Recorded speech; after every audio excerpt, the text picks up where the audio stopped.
Usmani medical college হাসপাতালে নার্সদেরকে কিশোর গ্যাংরা নির্বিচারে অত্যাচার করছে, তার সাথে পুলিশকেও করছে।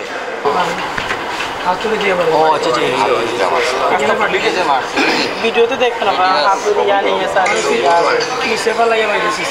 দেখেন কামড় দিয়ে আর মাথা ওই মাঝখান দিয়ে অনেক আমরা যারা ছিলাম 5-6 জন আমাদের সবাই আহত।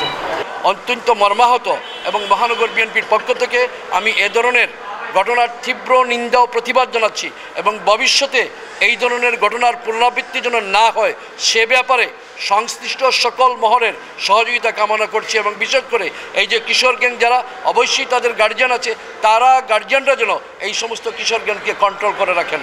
কোথায় ঘটনা ঘটছে? হাসপাতালে চিকিৎসা নিতে আসছে, সেখানেই সে অ্যাটাক করছে। আপনি চিন্তা করেন কত বড় সাহস, কত বড় স্পর্ধা যে তাদেরকে পুলিশ দেখে বাকিদেরকে অনতিবিলম্বে, আমি 72 ঘন্টার মধ্যে গ্রেফতার করতে পারতাম।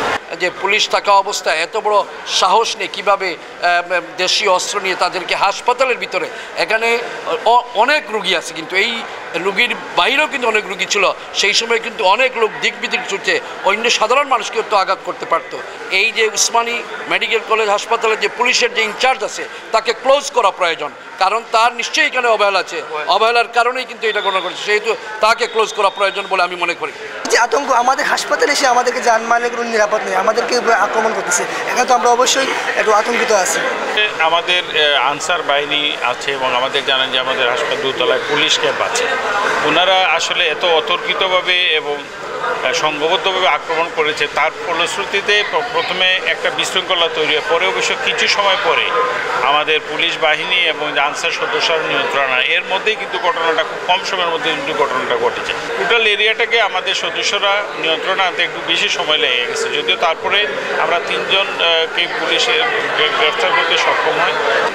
এটা অত্যন্ত দুঃখজনক যে নার্সদেরকে, এরা হচ্ছে খুবই নিরীহ, এরা জব করে বাসায় যায়, মানুষের সেবা করে। মানুষ যখন অসুস্থ হয়ে হাসপাতালে চিকিৎসা নিতে আসে তখন ওই ফ্যামিলির পরেই কিন্তু নার্সরাই সেবা দেয়, ওই সেবা দিয়ে রুগীকে সুস্থতা করে দেয়। তাদেরকে এইভাবে সামান্য সিগারেট খাবে, তার সিগারেট খাবে, আরেকজনের মুখে সিগারেটের ধোঁয়া কেন দেবে? এটা তো একটা অপরাধ।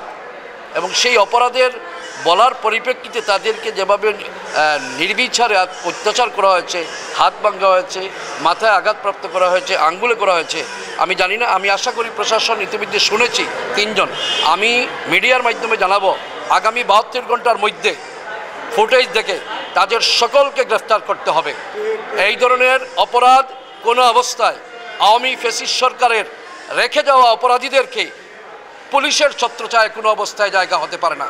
এজন্য আগামী 72 ঘন্টার মধ্যে ওই সমস্ত অপরাধীদেরকে গ্রেফতার করতে হবে। 3 জনকে গ্রেফতার করা হয়েছে, তাদের কাছ থেকে জেনে বাকিদেরকে অনতিবিলম্বে গ্রেফতার করা হোক, নতুবা কিন্তু এটা নার্সিং অ্যাসোসিয়েশন বিশালভাবে একটা কর্মসূচি দেবে, যার কারণে সিলেটের মানুষ কিন্তু কষ্ট পাবে।